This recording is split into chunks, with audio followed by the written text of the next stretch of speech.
Okay, so we have the recording started. Welcome, everyone. I now call to order this work session of the Anchorage Assembly on the 2022 proposed budget, general government operating and capital budget continued, and also the fiscal year 22 utilities, enterprises, budgets, and legislative program. It is Friday, October 29, and we are noticed from 11 a.m. to 2 p.m. Madam Clerk, would you call the roll, please? Yes. Ms. Allard? Mr. Constant? Here. Mr. Dunbar?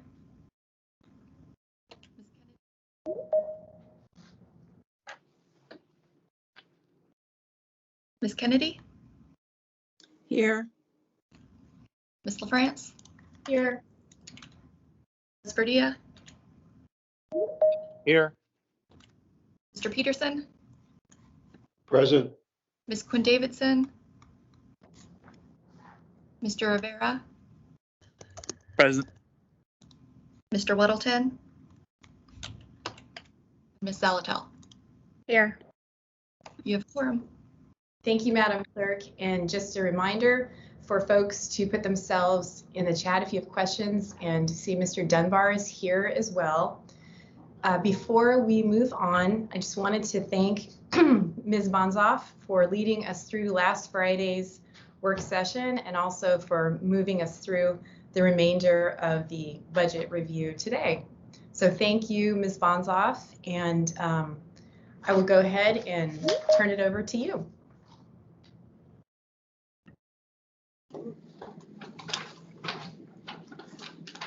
Thank you, Madam Chair. I believe that we may have some opening remarks from our municipal manager. Thank you. Welcome. Sorry, Suzanne. This is Amy. Thank you. So I just wanted to start by reiterating that the purpose of today's meeting is, again, to continue with a good general operating budget, and then we'll move into the utilities, enterprises, and the ACDA. As I stated last week, this budget delivers on Mayor Bronson's promise to put public safety at the forefront and ensure the safety and security of our community. In this budget, as you saw last week, Mayor Bronson is proposing to increase the Anchorage Police Department's budget by $2.2 million, which does not cut any frontline police officers or firefighters and keeps the mayor's promise to put public safety at the forefront of his administration. Next, we did discuss the reorganization of the executive branch. Again, I want to reiterate to members that it is our intent to bring forward a reorganization in November to effectuate in 2022. This budget, it's important to highlight, achieves a $7.5 million reduction compared to the 2021 operating budget, which brings us approximately $149,000 under the tax cap. For today's budget presentation, we'll follow the same format as we did last week. The presentation will be led by Acting Director of the Office of Management and Budget, Marilyn Bonzoff. Marilyn will continue with the operating budget overview, department by department. We ask Assembly members if you would please let her go through each slide. At the end of each slide, she'll be happy to answer questions. And then at the end of each department, we do have department directors available to answer specific programmatic questions. As we get through the presentations, we'll be happy to take your questions and make sure if we don't have answers for you today, we will get those answers for you and the rest of the body. Thank you. Marilyn? And actually, before you move on, Ms. Bonzoff, and thank you, Ms. I want to note for the record that Mr. Weddleton, as of 11:04, is here. Thank you.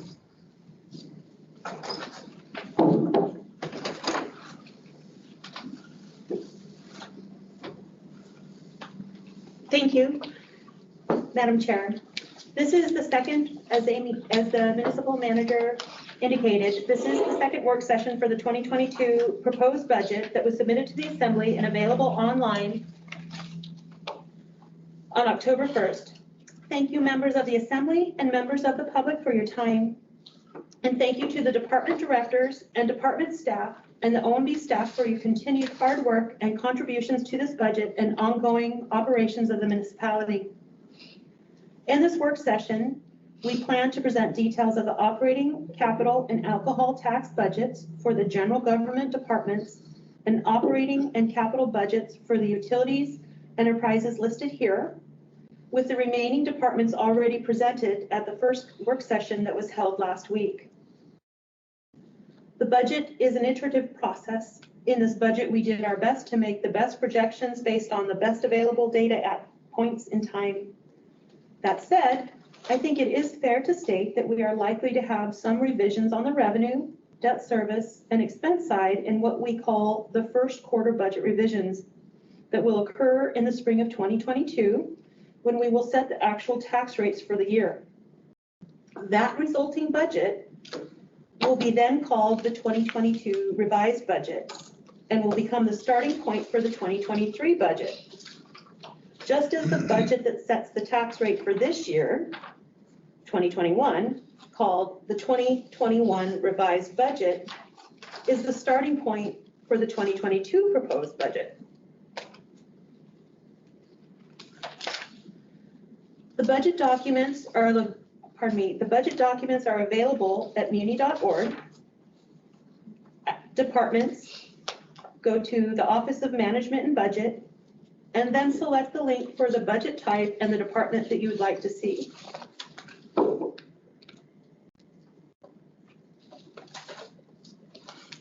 The general government slides will be presented in the same format in this work session as they have been presented in the previous work sessions. For operating, the department slides will show the changes from the previous 2021 revised budget to the 2022 continuation budget. The continuation budget is basically this year's services adjusted to projected budget year's costs. Then, from 2022 continuation, the 2022 proposed budget changes are identified. A representative for each department will be available to answer Assembly member questions relating to the department programs. And as stated previously, we may also take notes for follow-up responses. For this department, management and budget, the continuation changes are known, salaries and benefits adjustments. Then the 2022 proposed budget change is a reduction in non-labor contractual budget with no anticipated impact to service.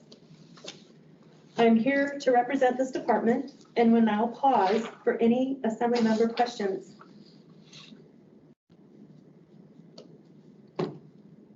Thank you, Ms. Bonzoff. Do members have any questions?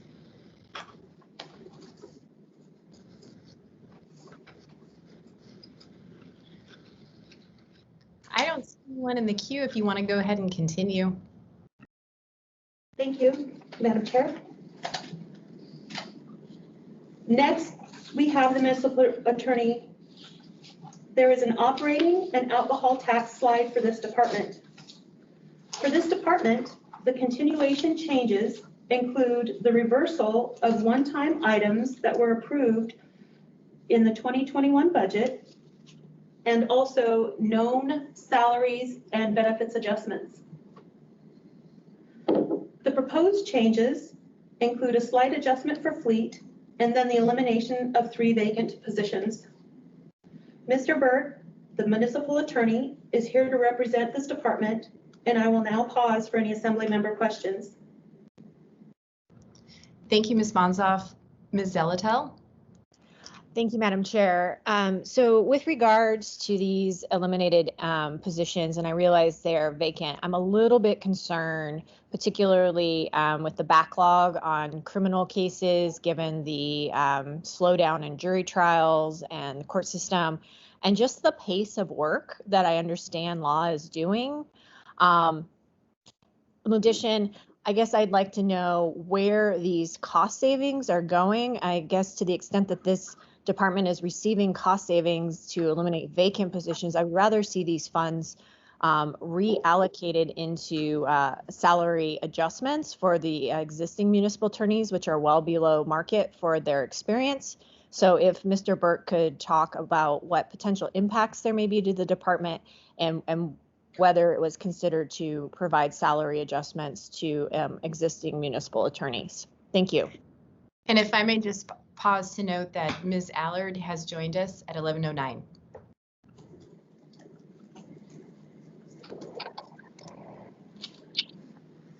Yeah, Assembly members Alatel through the chair, Patrick Burke for Department of Law. So, you know, as the Assembly's aware, Department of Law is a fluid situation. It seems like there are ebbs and flows in legal work. When I arrived, we had just lost an attorney in the civil division who had been here for quite some time, represented probably I think our second largest payroll liability. That position remains vacant. The discussion amongst the attorneys and with my deputy municipal attorney at the time, we determined or addressed the concern that we needed to replace that spot immediately. At that time, the work I think was at a level that everybody in the department felt comfortable not filling that role, leaving that role vacant, and then seeing, you know, how the legal work or the volume of legal work would be as we move forward. So I think that is something as it relates to the civil division. I mean, it's something that we consider and we're on top of. I think right now we're still okay. There is more legal work to be done now than there was maybe 2-3 months ago. So I feel like we're getting through, you know, we're going through one of those ebbs and flows where the work is going to increase for a little bit. So far, the morale of the Department of Law is still pretty good. I don't think attorneys on the civil floor are being overworked or working crazy hours or staying late. Certainly something I'll keep an eye on. And as I've told the Assembly repeatedly, that I view my function, my most important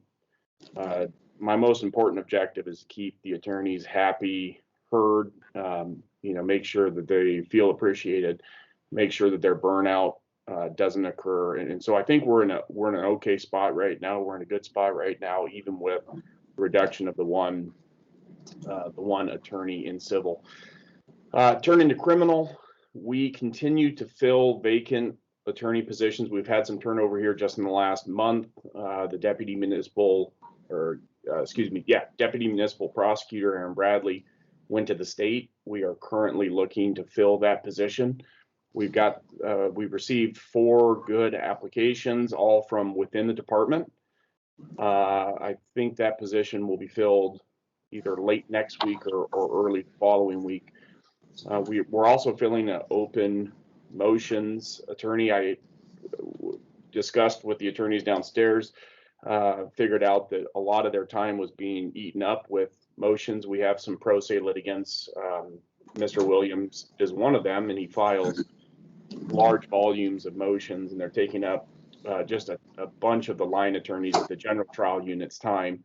And so we advertised a motions and appeals attorney. We received a couple applications, and we've actually now made an offer for an attorney to come in and take over that docket. I anticipate she'll be starting in the next 2 weeks.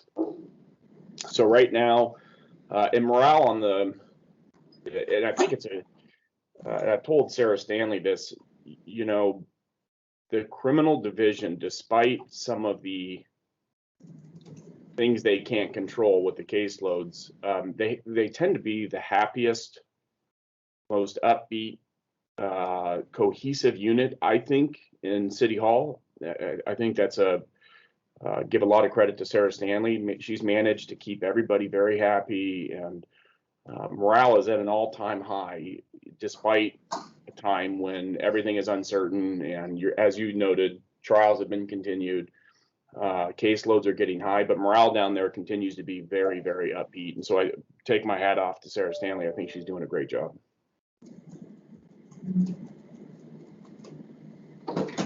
Thank you, Mr. Burke. Any follow-up, Ms. Ellis? Yes, just I wanted to address that other question or topic I'd raised, which is salary increases for attorneys, municipal attorneys. This was an issue that was discussed with the last couple municipal attorneys before you misspoke. We hate to lose experienced attorneys to the state or even the private sector where the pay is usually much higher. And so was there any consideration to utilize these proposed cost savings to provide those salary increases that had been reviewed for the past couple of years? Thanks. Yeah. Through the chair, thank you, Assemblymember Zalatel. Yeah, I've spent some time looking at attorney salaries and referencing and using the state records that I have access to kind of compare and contrast. Certainly, the municipality is much more competitive today in terms of salary than it was even 5 years ago, but especially 10 years ago when I was first working in town as an attorney. I think we are pretty competitive, and I think there's some room for certain people. There appears to be the way it breaks down is it looks like more time in seat equals more pay, which is understandable. But there are a couple of younger, more inexperienced attorneys who do a really good job, and I would hate to lose them to the state. And so I'm certainly open to helping the attorneys downstairs feel like this is a place where they want to work for the long time because they see it as that there's upward mobility in terms of pay responsibility. So I'm not against it, and as warranted, I'm happy to provide those pay raises as each case presents itself. Thank you. Thank you, Ms. Zalatel. Thank you, Mr. Burke. Next in the queue, we have Mr. Dunbar and then Ms. Kennedy. Mr. Dunbar. Thank you, Madam Chair. And I have just a couple of questions and sort of concerns. My first is with the elimination of the criminal attorney position. And I think you might have mentioned this, Patrick, but I'd like you to reiterate if you can. When did that position become vacant? And we put money in the alcohol tax last year to hire another municipal, prosecutor to work on domestic violence. And one of our sort of promises to the people of Anchorage was that we weren't going to backfill things. And it kind of looks like we're swapping things. We've added an attorney with the alcohol tax, but we're cutting a criminal attorney here. So can you speak to, again, when that position became vacant? Yeah, so the alcohol tax position has been filled. We actually pulled a fast one on the state and poached one of their attorneys, Larry Monsma, who's got like 15 years in criminal prosecution, he's in that PCN. So the alcohol tax PCN for domestic violence is filled, and it's been filled with someone who has just a ton of experience. I think he's got more than 100 jury trials, to include like 30 jury trials from his time at a district attorney's office in California, where he was assigned to the domestic violent unit. So he brings a ton of institutional knowledge with him. The alcohol tax position has been filled, Assemblymember Dunbar, and then the other open municipal attorney in the criminal division PCN, there is an ad out in the paper. So I think once that position is filled, we filled the motions and appeals attorney. Once the last spot that we advertised for, I think we're going to have a full roster in criminal division, and so the reduction will continue to be simply that one municipal attorney in civil. I'm sorry. So can I interrupt there for just a second, Madam Chair? So here it says, you're going to eliminate the funding for that position. So could you explain to me how we're going to fill and pay that attorney when we're not budgeting for it in the 2022 budget? Through the chair, and I apologize for the confusion, Assemblymember Dunbar. I'm running off of two different spreadsheets here. At the time that the budget was submitted, there were two open. It was the alcohol position was open, the motions and appeal attorney position was open, and a third municipal attorney position was open. So we've advertised for the motions and appeal, the alcohol tax position, and then I think we eliminated that last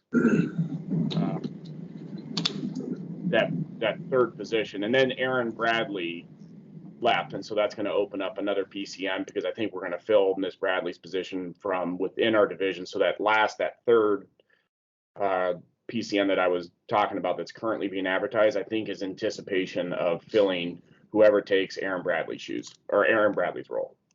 Okay, so my understanding then is that there is no reduction in the total number of attorneys in the criminal division, and that this budget document is sort of mistaken. That 138,000 that is not budgeted for 2022 actually will need to be budgeted. Yes. No, and I apologize, and that's where the confusion is. That one criminal municipal attorney one position that's budgeted for 138,000. That was an open vacant position, and the proposal is to eliminate that position. Okay, so that was an open one that was open for like a long time. It's not the one that you've just hired. Correct.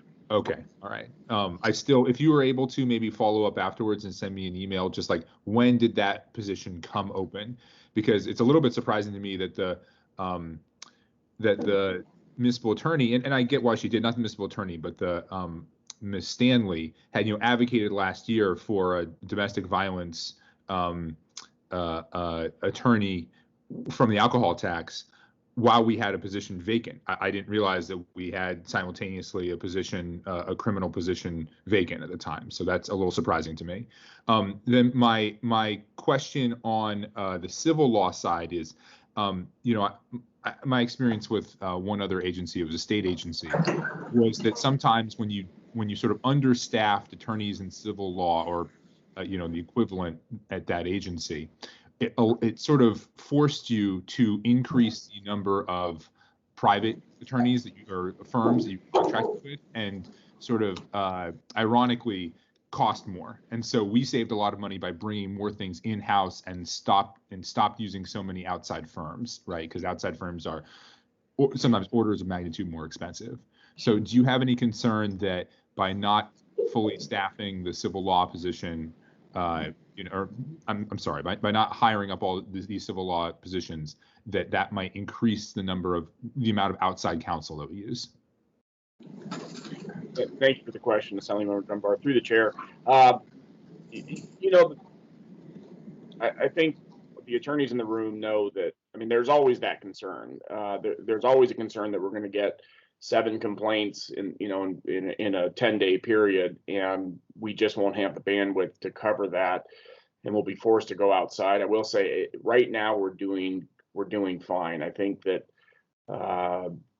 there are a couple of attorneys who are actually operating below, kind of full capacity, and obviously it's take advantage of the time when you have it. We have some attorneys, Blair and Dee, given their roles, are working a lot right now, but our litigators in particular don't have.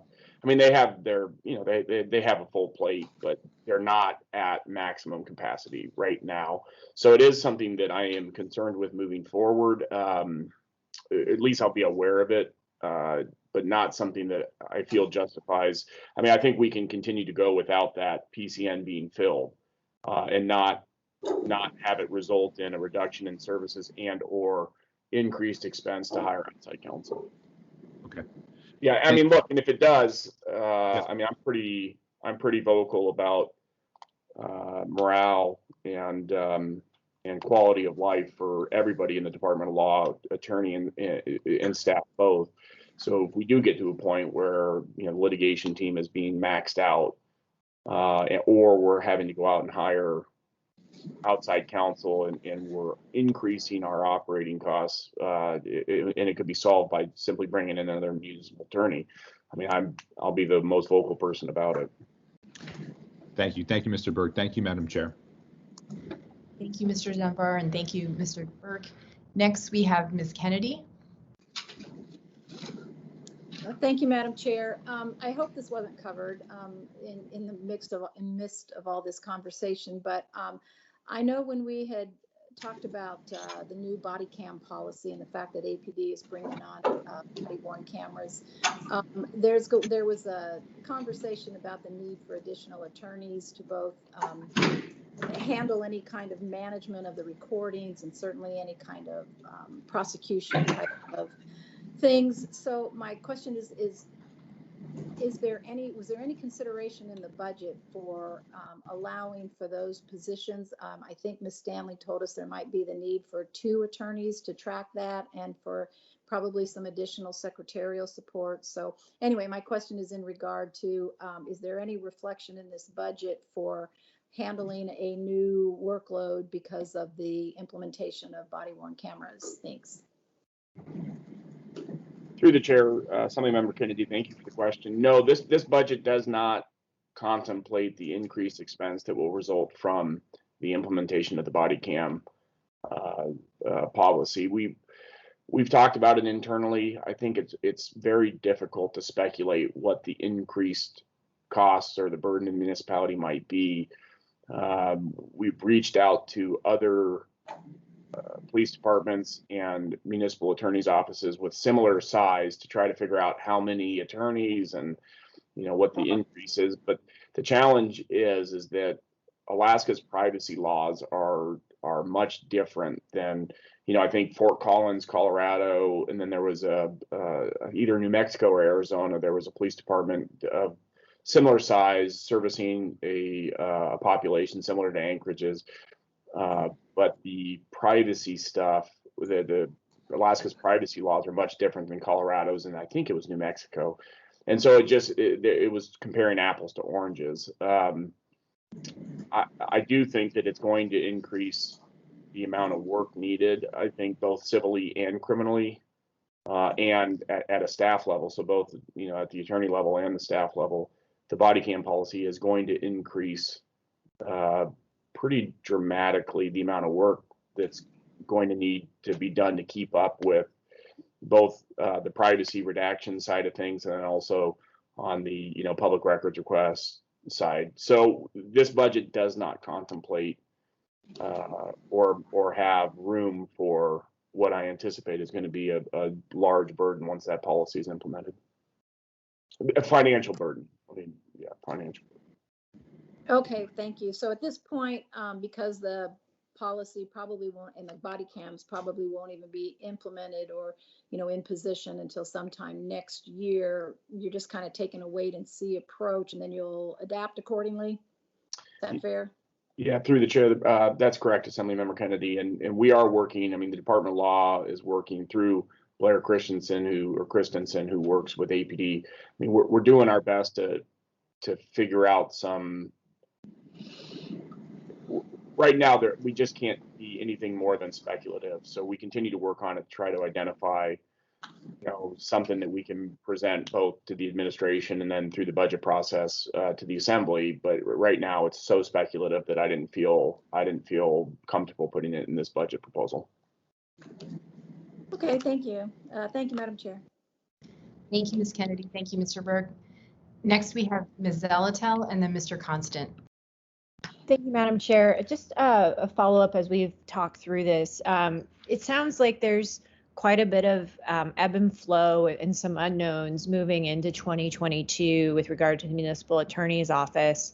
Would there be any harm in a wait-and-see approach with regard to these positions and maybe addressing them, and the cuts to these open positions in first quarter budget revisions in April instead? And the reason I ask is I think, with so many things up in the air, once the positions are gone, then going and finding the funding for them could prove challenging as well. So I don't know if a wait and see approach into first quarter has any significant detriment. I guess that's the question. Through the chair, Assemblymember Zelatel. So we are addressing the backlog of cases downstairs. I think the numbers are so not total cases open, but trial call cases. So there's a weekly calendar for trial calls. Given the current situation with COVID-19 and the suspension of jury trials, that calendar has gotten it's created that's kind of the time suck for attorneys downstairs. We've implemented, we've approached that in a different way, and we've reduced the trial call calendars by about 40 or 50% each week. So the backlog of cases right now, I feel pretty confident and comfortable with the current staffing levels on the criminal division, because I think we've adequately addressed the backlog in cases. And so I don't know if a wait and see approach for the criminal is, I mean, I'd always like to wait and see, but I don't think it's needed down there as it relates to civil. I mean, as you know, it really, is just going to depend on how many complaints come through the door. We don't do a lot of plaintiffs work here, so it's really not up to us to determine, how much litigation we're involved in. Right now, I can tell you we have plenty of bandwidth to deal with the litigation needs and the legal needs of the municipality at this time. Boy, it would need to take, a significant change in the caseload to make me think that we couldn't handle it given the budget that we proposed. Okay, great. Thank you. Thank you, Ms. Zalatel. Next, we have Mr. Constant and then Mr. Perez-Verdia. Mr. Constant? Thank you, Mr. Burke. You may or may not be able to answer this off the top of your head, and it might be better for a later conversation anyways, but I recognize that over the last year to year and a half, we've had an extraordinary level of fulfillment of records requests. And in the process, each of those requires a legal review, and we do not charge the public for that part of the process. And so I am hoping to grasp, if I can, the scale of time and money we're spending on those services as those requests are fulfilled, so we can understand what the cost is of that process. Through the chair, Assemblymember Constant, the public records requests are handled by the division directors or the divisions, or the department directors of the departments that are responsive to those requests.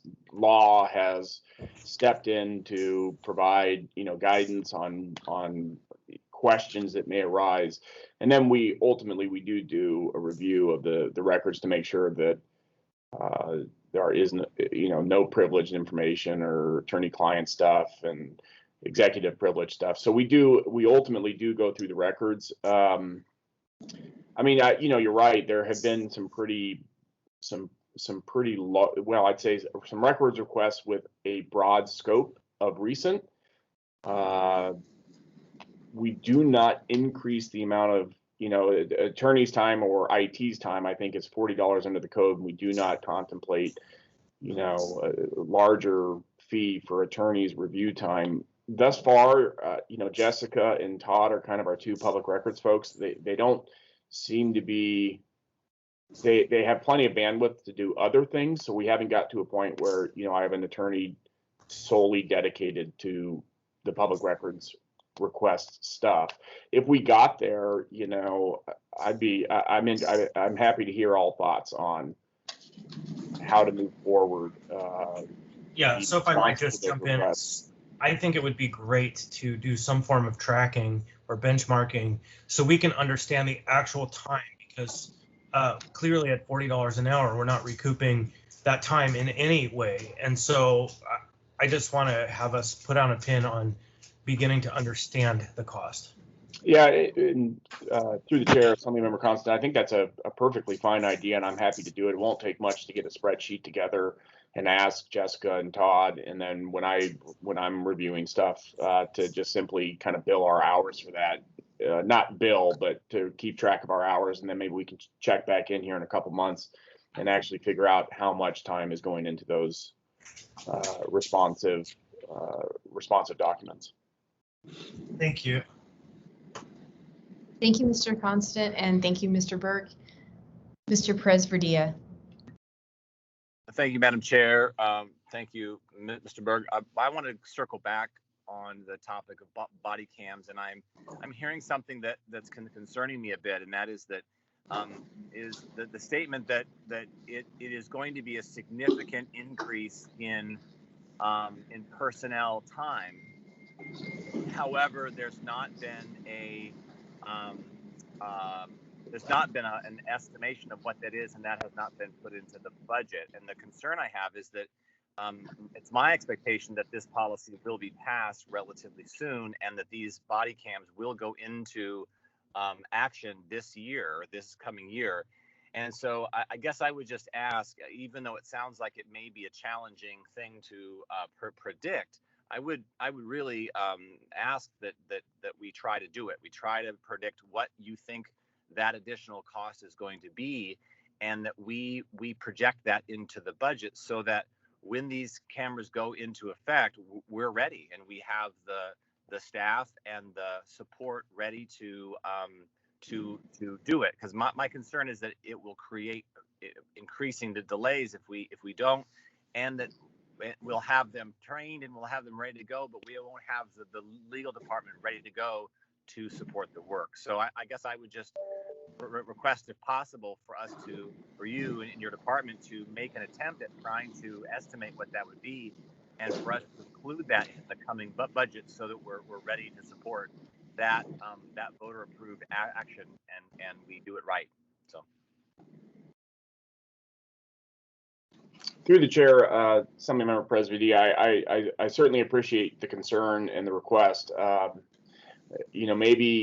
Maybe here in the coming weeks, you and I could sit down with Sarah Stanley and then the staff, IT, paralegal downstairs, and discuss some of the unknowns and some of the reasons why we are unable to be ready, now to give you guys anything more than, we're aware of it, we're working on it. I hate to say it, but it's going to be a kind of a wait and see approach to see just how much extra work is going to result. I think downstairs at the staff level, one of the concerns is getting the volume of video onto a medium that can be transferred over to the defense, because the files are too large to do it over the network. We're working on kind of creative IT solutions to make that process easier, and really it's going to depend on a variety of factors, but I am prepared to do whatever I have to do to make sure that once the policy is implemented, that we have the necessary labor and non-labor in the budget to do it well, to follow the policy, and to implement everything that needs to be implemented. Thank you. I'll take you up on that offer to meet and go over it so that I have a greater understanding of the complexity involved. Thank you, Madam Chair. Thank you, Mr. Burke. Mr. Perez-Verdia and Mr. Burke. Next, we have Mr. Weddleton.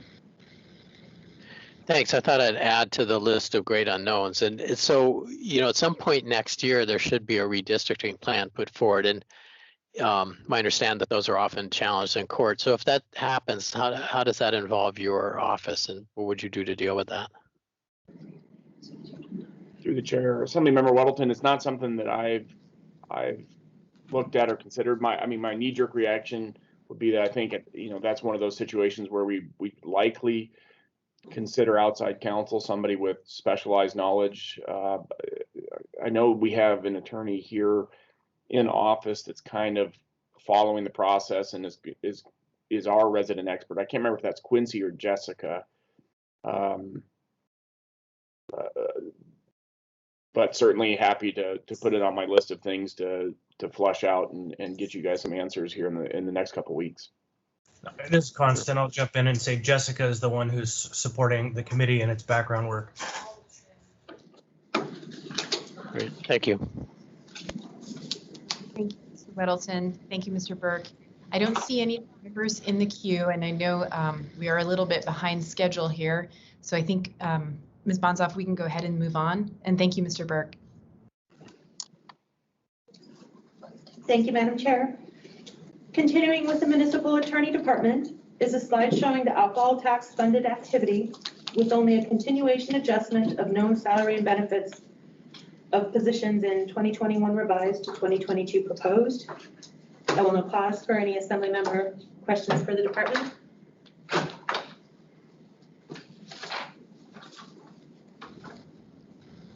Okay, there are no members in the queue, Ms. Bonzoff, so you can go ahead and move on.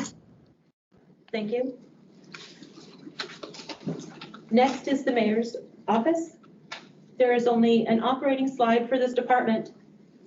For this department, the continuation changes include known salaries and benefits. The proposed changes include a slight adjustment for fleet, a reduction in community grants, a reduction to represent time charged to grant administration, and then non-labor for dinners. Mr. Baker, the Senior Policy Advisor, is here to represent this department, and I will now pause for any Assembly member questions. Thank you, Ms. Bonzoff. Ms. Zalatel? Thank you, Madam Chair. My question is with regard to the reduction in community grants. I am curious what outreach or what information we have about what the impact to the reduction in the community grants could be. I've received already quite a few emails from organizations who have been previous recipients of community grants. And so I'd like to know the rationale for the reduction and any intended or any expected impacts. Thanks. Through the chair, Ms. Zalatel, at this point, we have a budgeted amount. We have not yet, as is always the policy, we have not yet solicited for new community grants for 2022. So that process is yet to begin. The theory, there was a large budget for community grants in the past. And the theory was that we would reduce that. This is still, the budget is still a significant amount of money. Obviously, I believe it's around 300,000. Is that correct, Marilyn? So it's still a large chunk of money. But last year, the community grants was in the neighborhood of $500,000. So every year, as you are well aware, we go through the process. We solicit input from the various groups, but we really felt that these funds were better directed towards public safety, as the mayor's commitment to keep line officers on the street and firemen on the street as well. So in keeping with the overall objective of providing the highest possible level of public safety, we just felt internally that these dollars could be a budget savings, and to demonstrate that public safety was our highest priority. And I think there's adequate funding. Obviously, $250,000 is still an awful lot of money in community grants. So when we get to the process of soliciting interested parties, we'll fully examine and see how that's allocated. But there's no line item budget as to who's going to receive grants in the coming year. It never is done that way. Thank you. Any follow-up, Ms. Zalatel? No, thanks. Thank you. Next, we have Mr. Weddleton, then Mr. Dunbar, and then Ms. Kennedy. Mr. Weddleton? Yeah, thanks. And I'll follow up on this community grants thing. So, where in this budget does it show how much that would have? Because we got the reconciliation, but I don't see another line item somewhere that shows what the community grants would be, that 300,000 plus. And that's drawn a lot of attention from, emails we've gotten. And I think the assumption is that it's been zeroed out because nothing else is shown.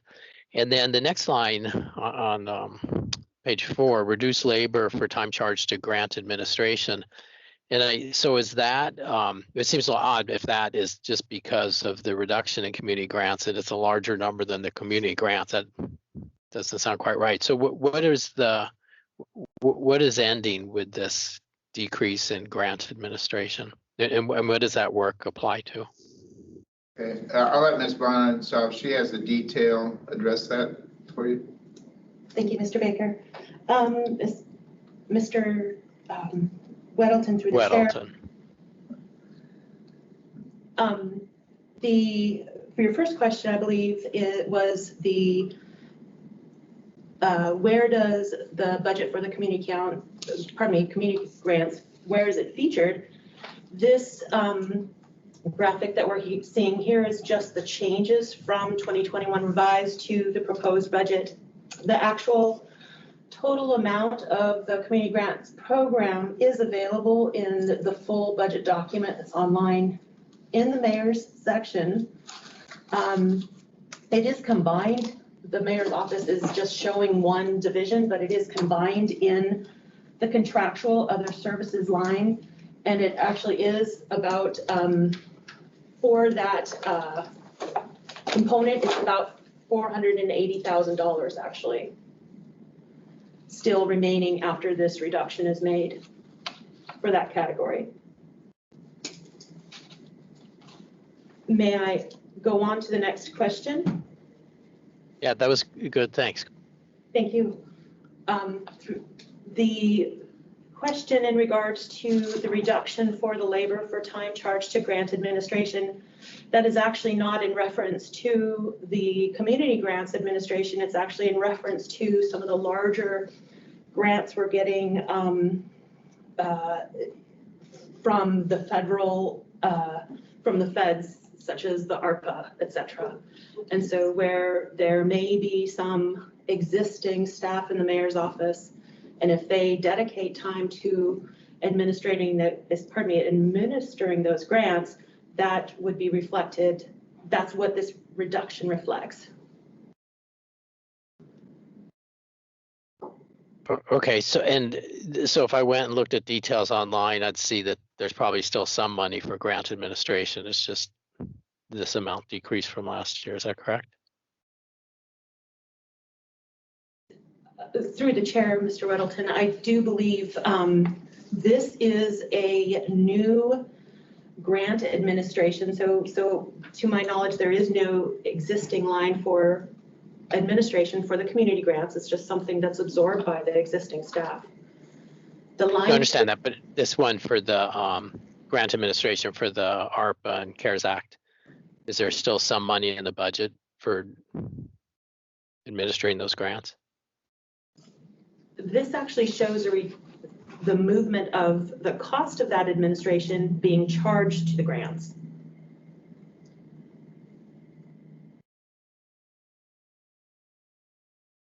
I apologize, I'm not sure if I'm following your question. Okay, well, we see a decrease here on page 4 for time, reduced labor for time charged to grant administration, presumably because there'll be less work. But is there still money in the budget for grant administration, and how much is that? So this is actually showing the assumption that there's a couple folks who are fully budgeted in the labor line for the mayor's office. And this reduction just shows their time being charged to the grants, not to the mayor's office. Oh, reduce labor for, okay. I think I got it. All right, I'll let that sink in. Thank you. Thank you, Mr. Weddleton. Thank you, Ms. Bonsoff. So next we have Mr. Dunbar, then Ms. Kennedy, then Mr. Perez-Ferdia. Mr. Dunbar?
To Ms. Kennedy, the answer to your question is yes. And when we analyzed some of the grants that were received, there was an additional allocation to the Office of the Mayor during the CARES process. And so, yes, the answer is absolutely yes. There's many, I don't say many, but there is certainly a significant number of folks that took advantage of that opportunity. And like I said, the beginning of the grant process for 2022 has not started yet, because until the budget is adopted and we know the amount of funds that have been appropriated, we cannot solicit people of interest, organizations to apply. All right, thank you so much. Thank you, Madam Chair. Thank you, Ms. Kennedy. Mr. Perez-Verdia, and then Mr. Constant. Thank you, Madam Chair. I'll try to be very specific. What is the budgeted amount for community grants for the 2022 budget? The amount of money that could be sent out to organizations. What is that amount? As far as myself, I think it was 428. 480. 40. Through the chair to Mr. Perez-Verdia, the amount is $480,000. So there is $480,000 in 2022. That is not administration of it. That is the amount of money that can go out to organizations. Is that correct? Yes. Okay. And so and the administration of those funds, where is that specifically budgeted?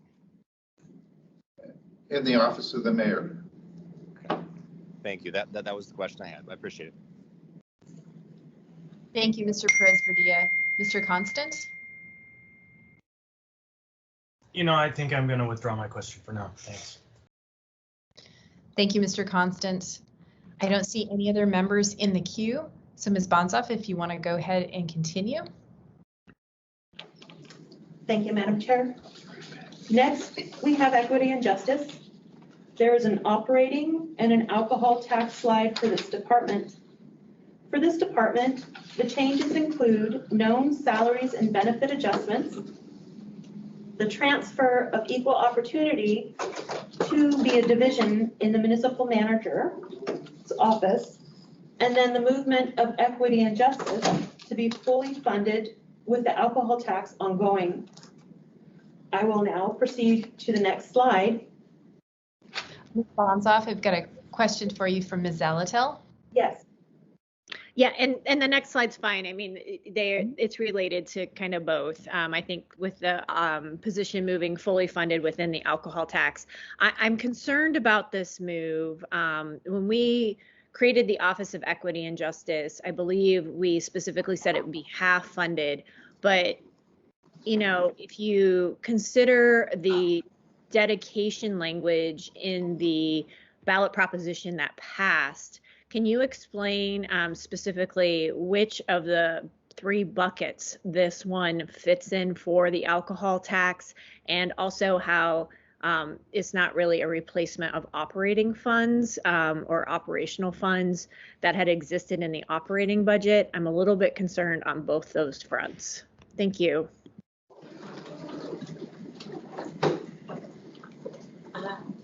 Through the chair, Assemblymember Zalatel, I am pulling up the bucket definitions right now because I don't remember them off the top of my head. You might actually be able to say it faster than I can look it up. Oh, this is the big quiz, Ms. Dombowski. So it's domestic violence, sexual assault, and child abuse, and then there's early education, and then homelessness, mental health, and then first responders. I made those into 4 buckets. It's not quite first responders. 4 buckets is 3 buckets. Okay. Yeah, sorry. That's okay. You got it? Yeah, I got it. I think what I would like to do is get back to you, because I just have to go back and look at equity and justice and look at the ordinance you passed, and then I'd be happy to get back with you with the response. Okay, thank you. And if you could also, just when you get back with me, about if any concerns around replacing operating funds with alcohol tax funds. I know that was prohibited and we're trying to avoid that. I would really appreciate it. Thank you. Happy to look into that. Thank you. Thank you, Ms. Salatel, and thank you, Ms. Dombowski. Ms. Bonsoff, I don't see any other members in the queue, so please proceed. Thank you, Madam Chair. Next, we have the Assembly Department. There is only an operating slide for the Assembly. The continuation changes include the reversal of one-time items that were approved in the 2021 budget. Additionally, there are known salaries and benefits adjustments that include full-year costing for positions that were budgeted to start mid-year in 2021, and for voter approval, a new Assembly member. Ms. Camacho, the Assembly Budget Analyst, is here to represent the Assembly, and I will now pause for any Assembly member questions.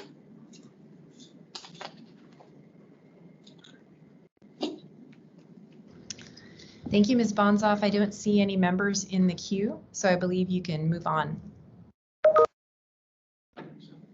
Thank you, Madam Chair. The next department we have is... Actually, sorry, Ms. Bonsoff. There is a question from Mr. Weddleton. Sorry, slow on the draw there. I was curious on the page 7. This is a reconciliation page, and you've got on the first one, 2021 one-time requirements, reverse the 2021 first quarter one-time fund for mapping and so on related to the redistricting, and it's a positive number. And then similar on the lower, the one-time Kennedy amendment, $9,000 is positive. And if we're removing those, wouldn't they be negative?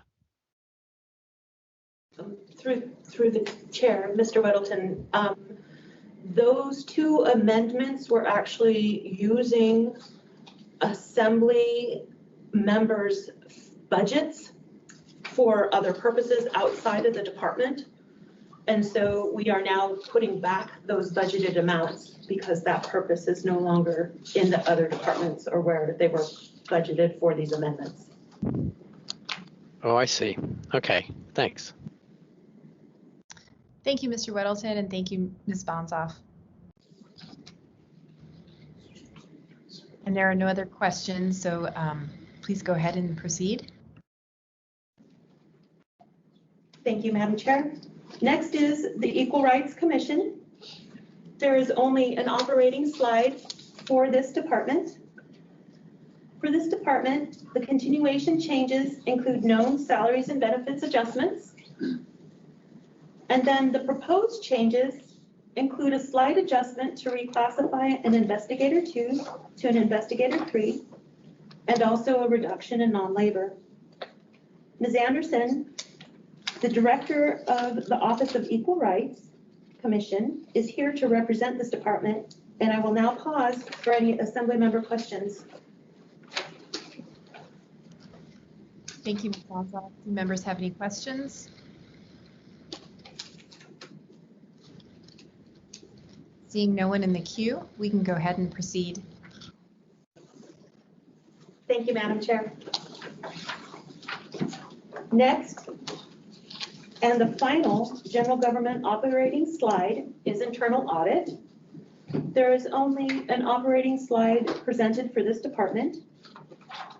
The continuation changes include known salaries and benefits adjustments, and then the proposed changes include a slight adjustment for fleet and also leaving a part-time audit technician vacant for 3/4 of 2022. Mr. Chadwick, the internal auditor, is here to represent this department, and I will now pause for any Assembly member questions. Thank you, Ms. Bonsoff. Do members have any questions?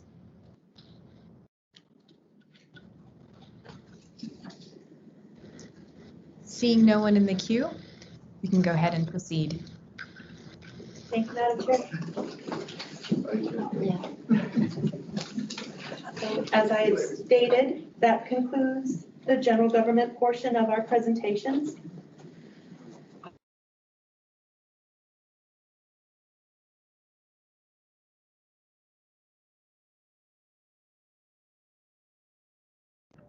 Ms. Bonsoff, are you still there?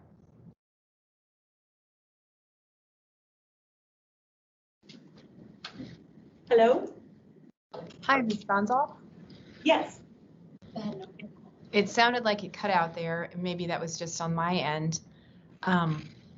Thank you. So we've completed the general operating budget, and then are you ready to move on with this portion? And apologies, I'm not sure if you had built in a break to the schedule at any time, or if you just wanted to continue on. Through the chair, it does appear that we had a recording, a disruption in the bandwidth, thank you. We are moving on to enterprise utilities and ACDA. I did not schedule a break going forward. I would be open one, or I'm good to continue if you would be good to continue. Oh, thank you. I think we can go ahead and continue. I know we're running a little bit behind.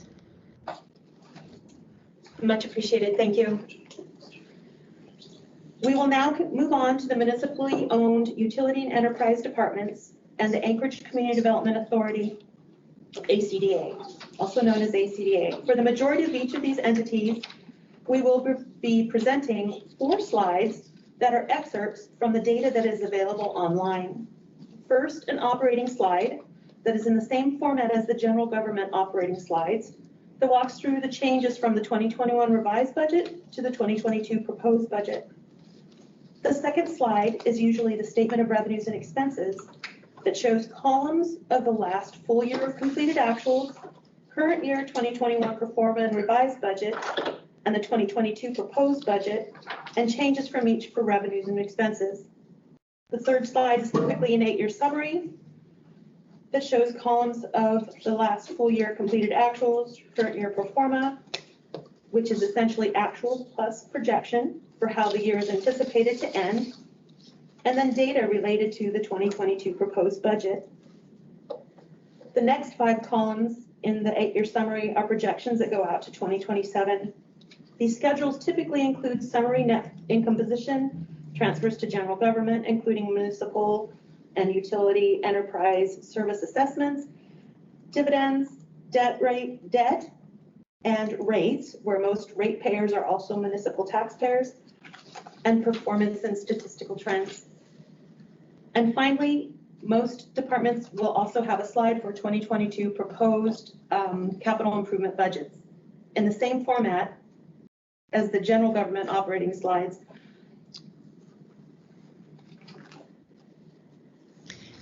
Ms. Bonsoff, before you move on, I do have Mr. Dunbar in the queue. Thank you, Madam Chair. And I wanted to ask this now because it's sort of a broader conceptual question, although we probably will ask it more specifically to different utilities enterprises. But, we are asked to vote on these budgets. And my question is, what is the effect of us passing an amendment that says, no, we're changing this budget? And I guess if there's someone here from legal that could ask, that could answer that question. So, for example, let's say that I didn't want them to, decrease equipment and furnishings at the Port of Alaska. Could I pass an amendment to their budget that says you will not do this? And then what is the fund source, right? Because we can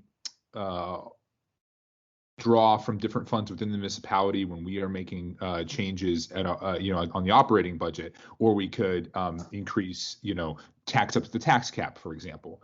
But in theory, particularly the utilities are being governed by their rates, and so their rates should basically equal their expenditures. And now we're cutting their expenditures. Does that mean there's a gap between their expenditures and their rates? So those are my 2 conceptual questions. Can we amend these budgets? And then what should the fund source be when we're doing those kind of amendments?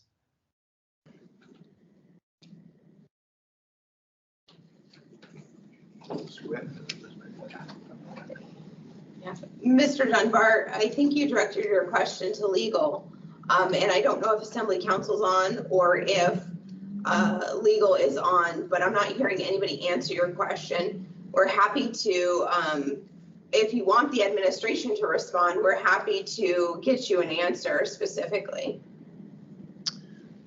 Yeah, I think I'd like to hear your answer. We heard from some, over the course of the last few months that some of these reductions were basically at the direction of the mayor's office. And the mayor's office said, we want you to do the 5% cut like the normal agencies. But that, again, is sort of different conceptually from how we usually relate to utilities and enterprises, where we assume that they're basically operating at cost because they are governed by their rates, or in the case of the port, governed by the market and what they can charge to cargo coming across the docks. And so it's just we're in sort of new world when it comes to these kind of budgets. It looks like Mr. Gates is in the comment section, so I'd like to hear his thoughts. Mr. Gates, and then also Ms. Ennis noted she doesn't know the answer at this time. Go ahead, Mr. Gates.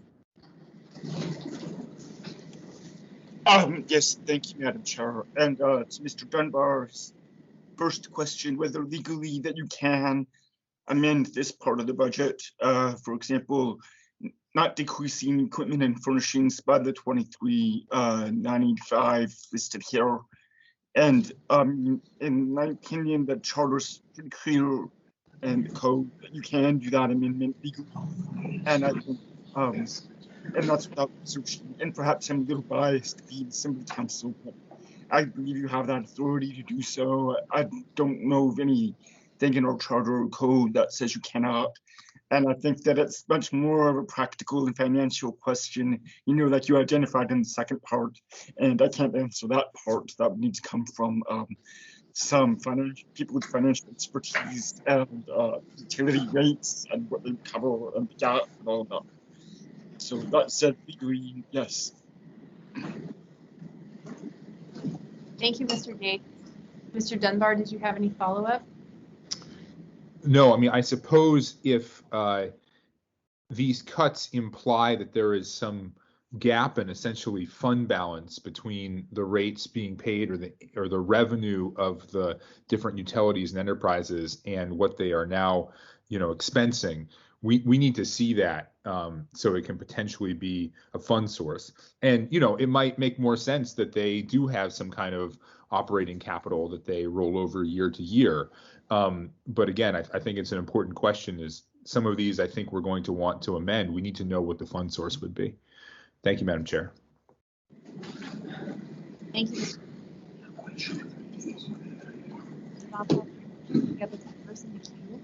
You may proceed. Thank you, Madam Chair. Madam Chair, it's Larry Baker, and in answer to Mr. Dunbar's question, and probably other Assembly members, I'd call to your attention that the enterprise activities over the years has contributed, and the terminology is obviously dividends, to general government. So that's a revenue source coming into general government. For example, in the 2022 budget year, the port is due to contribute $686,233. So I believe, as you've been advised legally, you can do most anything with the budget you want, but you have to also understand the intended perhaps the unintended consequences, because if you put money back into the budget, then that reduces the dividend that comes to general government, which impacts the general government piece. So and I think most of the enterprise activities, if not all, make contributions back to general government, not only through non-tax issues, but MUSA and ESA. And so there's a direct impact as the whole ball of wax ties together. So it's something for further discussion, but I just want to call to your attention that movement of there will impact also available resources to fund general government. Thank you, Mr. Baker. And Mr. Dunbar, you have follow-up? Yeah, I do, and we'll have to do this probably case by case. But I'm very aware of the MUSA and the MISA. But for example, like let's take the port for example. There's been this, $1.5 million reduction, and granted, most of that is decrease of legal fees. I don't believe I'm trying to look here if there has been a large change in the MUSA MISA, but I guess what you're implying is that we must have had some. If the MUSA or the MISA was the same as last year, or is basically the same as last year, then what you're saying is there have been some kind of increase in other costs that are driving the need for these other reductions. Correct? Well, and through the chair, yes. If you pull the second budget sheet and the port, for example, you can see that the increase in revenues and the increase in costs, yet the dividend to general government is essentially the same as it was. Is that correct, Ms. Bonsoff? I think it was 635,000 unaudited. It's 688 this year. The dividend is an income stream that directly impacts general government. But and if you want to get in further detail, Mr. Dunbar, I think that's that certainly is in certainly is, we can go and roll back the numbers and Mr. Bufo and perhaps explain it in further detail. But I don't think the MUSA MISA is necessarily a big issue, but the dividends are a significant issue to funding general government.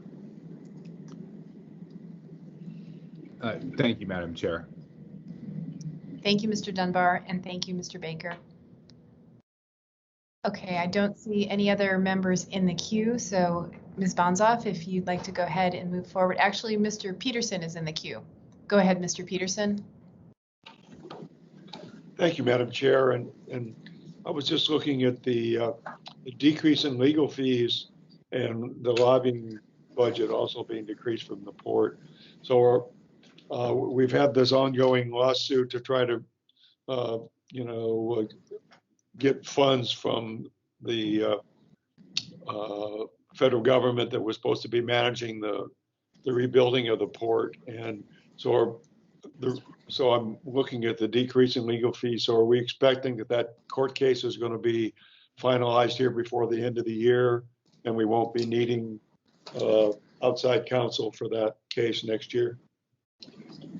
To Assembly Member Peterson, through the chair, this is Steve Rebuffo, Port Director. We had built into our rate structure the fact that we were going to take a dramatic decrease in legal fees starting in 2022.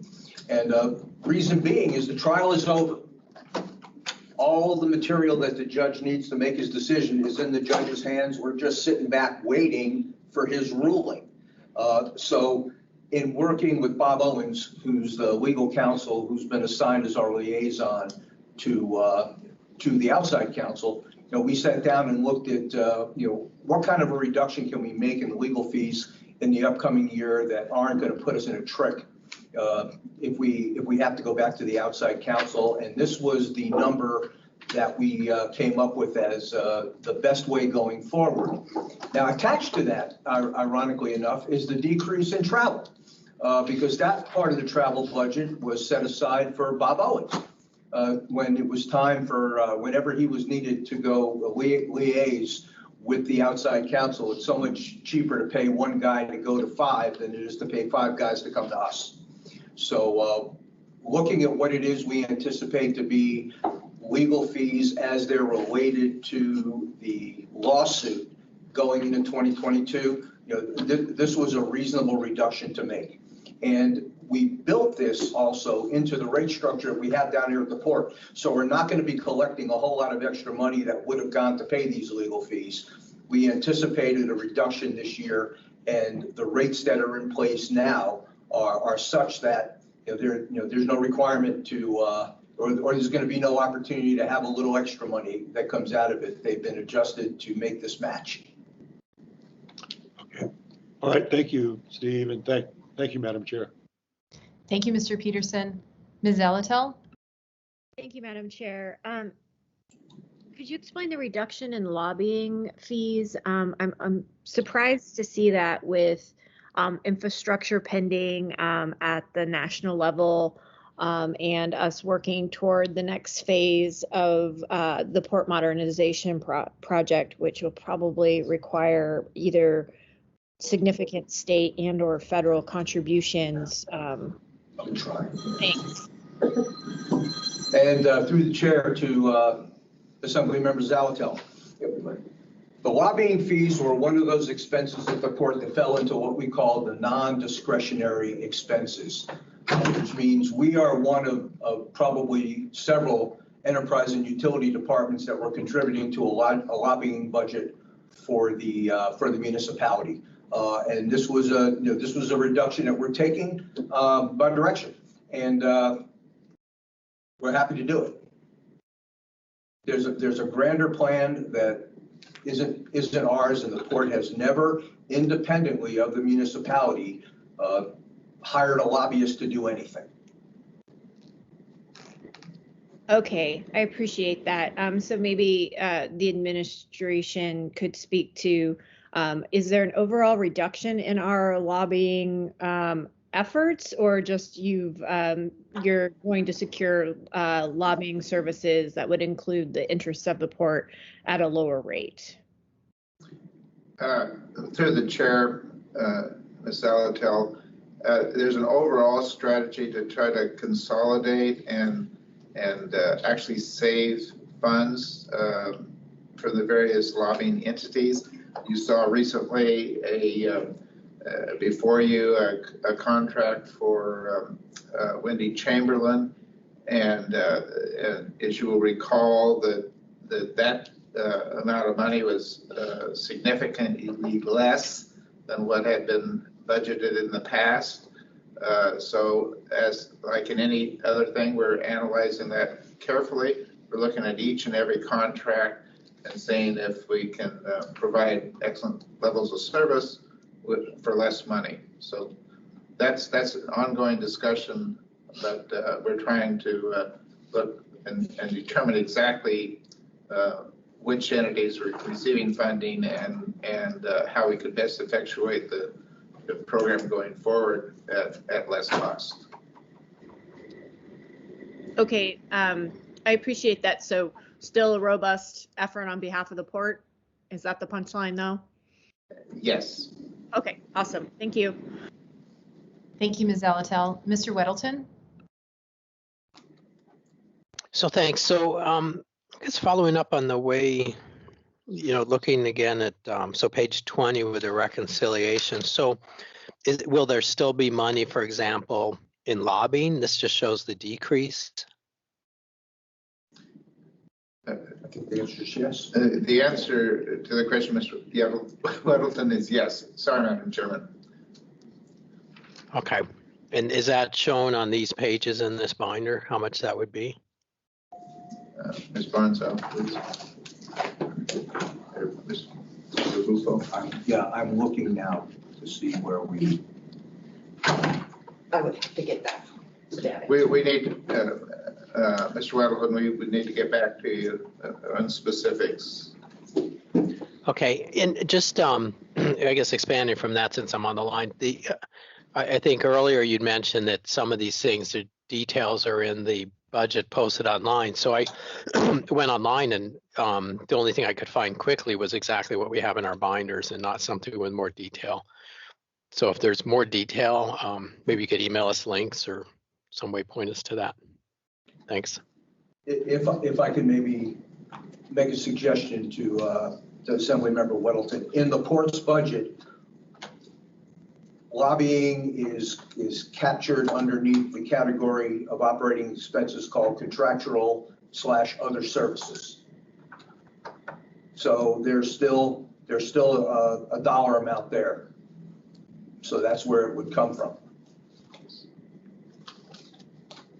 Well, that line took a 19% decrease, most of it related to the legal fees associated with the, with the lawsuit. The remainder is still there.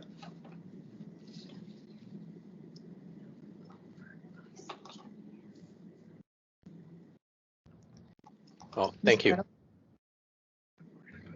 Thank you, Mr. Weddleton.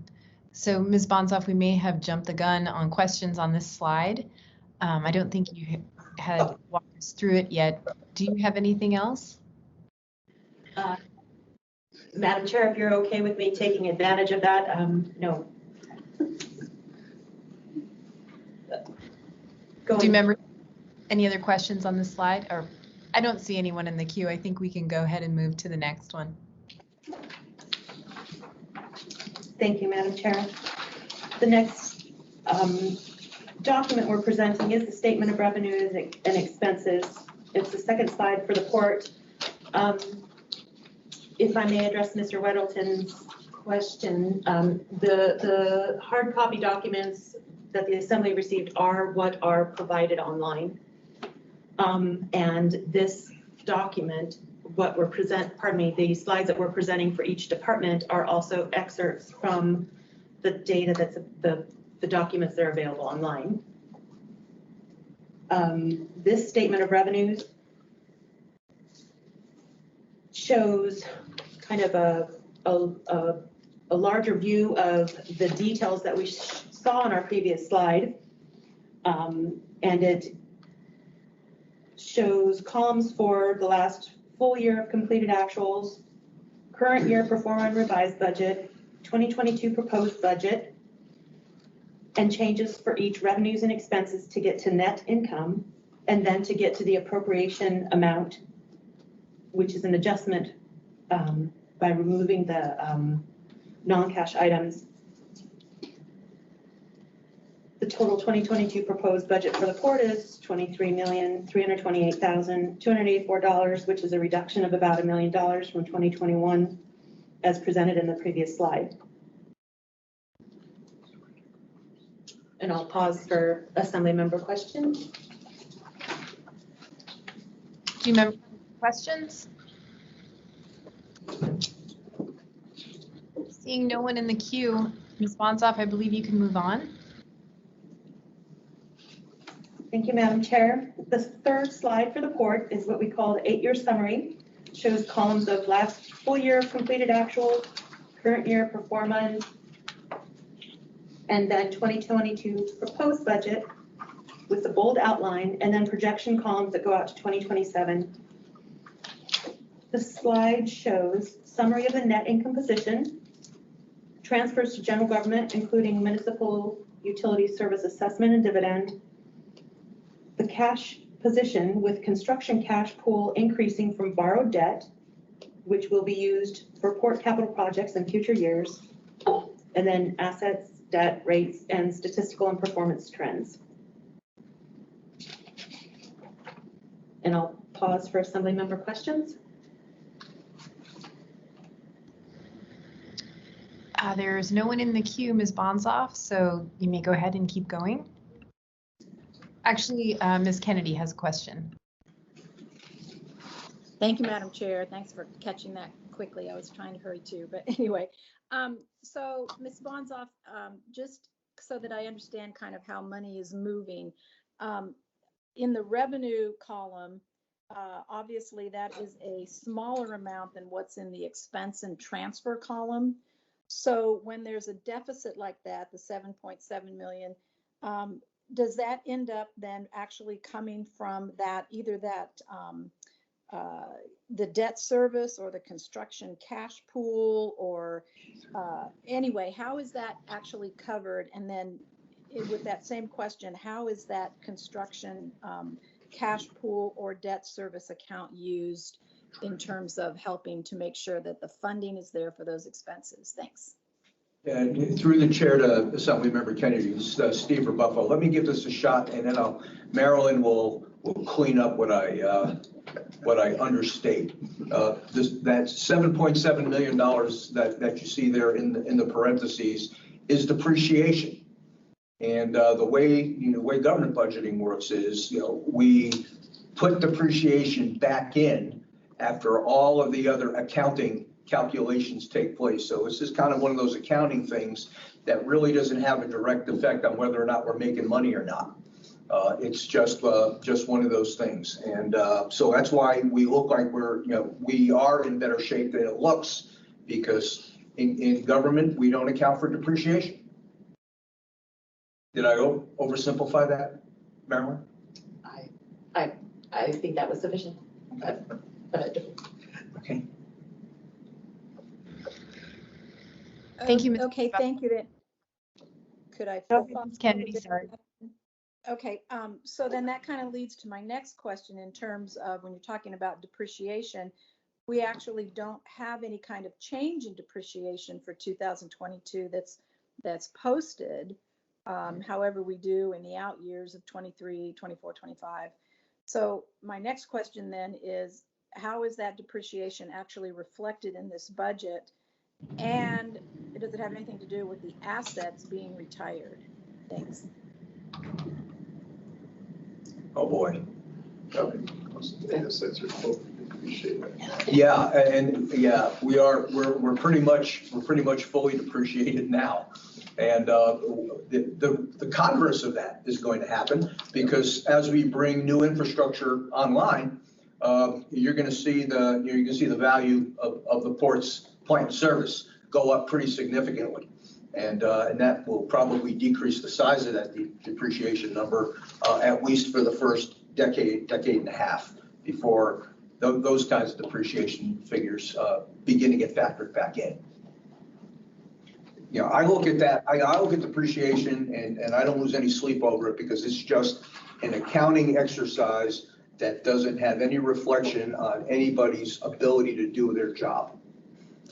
Correct, and I do appreciate that. But no, I thank you for your answer. I think that explains a lot, and it makes sense. So thank you. And yes, depreciation has always been one of those frustrating things for me because it is just an accounting action anyway. But thank you for the answer. That's great. Thank you. Thank you, Madam Chair. Thank you, Ms. Kennedy. Thank you, Mr. Rebuffo. Mr. Weddleton?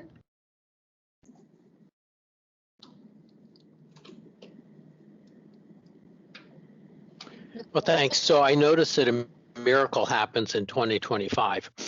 So all of a sudden we have a $1 billion in the. Are you there? We're here. You're breaking up a little bit. Can you hear me? Yes.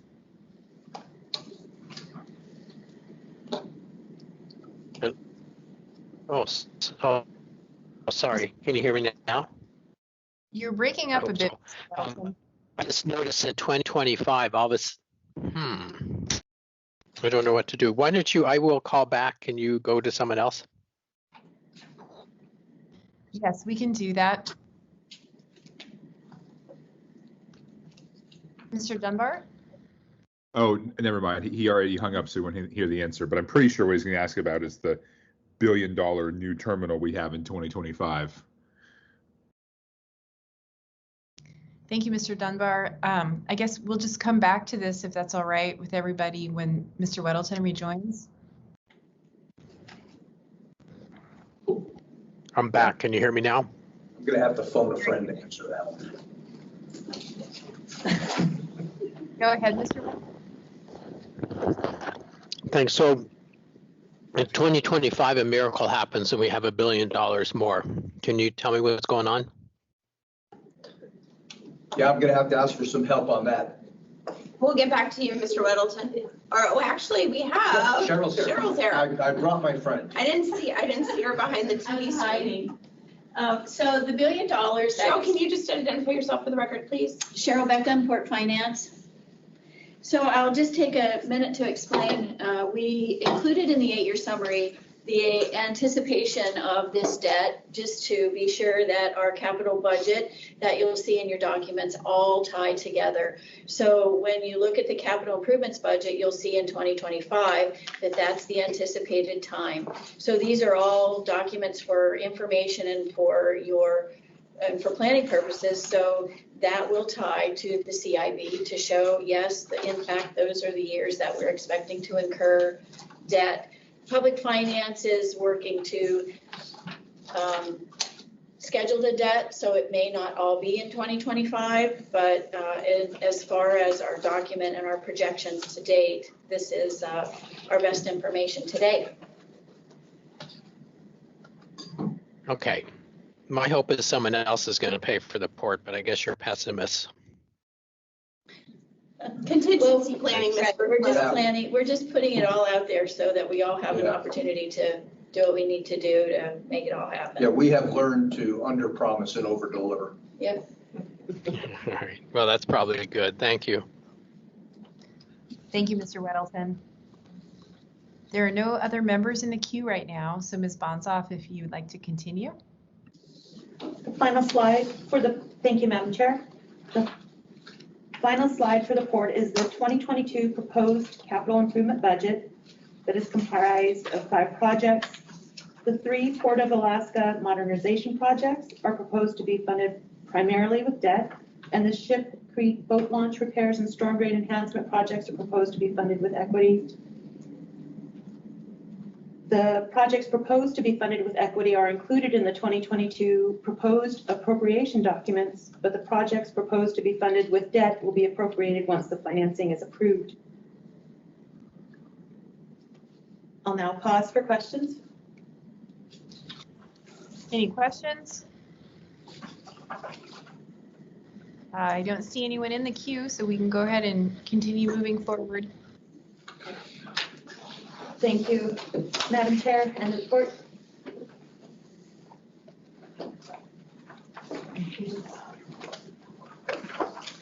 The Anchorage water utility is the next department for which there are 4 slides. This is the operating slide that shows the changes from 2021 revised budget to the 2022 proposed budget. That includes continuation adjustments for charges by other departments based on proposed calculation factors, adjustments to the municipal utility service assessment and dividend, adding back 2021 one-time expense reductions that were made in anticipation of reduced revenues due to COVID impacts, and then salaries and benefits adjustments based on known collective bargaining agreement factors, and then also scheduled depreciation and debt to get to the continuation level. The proposed budget changes include 5 long-time vacant position reductions and 6 vacant public service interns with no anticipated impact to service. Please note that the dollar amounts identified in this slide are specific to the water utility, but that the position counts are for both the water and wastewater utilities, since they share the same workforce. Mr. Corsentino, the General Manager of Anchorage Water and Wastewater Utility, is here to represent this department, and I will now pause for any Assembly member questions.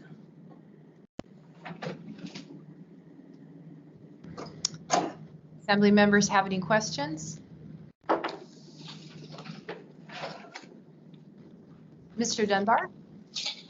Thank you, Madam Chair. And if you could just pause for just a moment, I'm going through my previous notes. And I know I had a couple questions, but I'm not able to find them right now. So I was just hoping we could take a brief pause while we look through. This is a pretty sizable budget in our packet. Sure, we can stand on. Madam Chair, may I recommend a 5-minute break? Yes. Great idea. Thank you, Ms. Bonsoff. We'll reconvene in 5 minutes. Thanks. Thank you.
Hi, do we have everyone back? Ms. Bonsoff? I'm on, Chair LaFrance. This is Allard, sorry. Thank you, Ms. Allard. And then Mr. Dunbar, are you ready? Yes. Okay, so as soon as I confirm that folks from the administration are back on and ready, we'll proceed.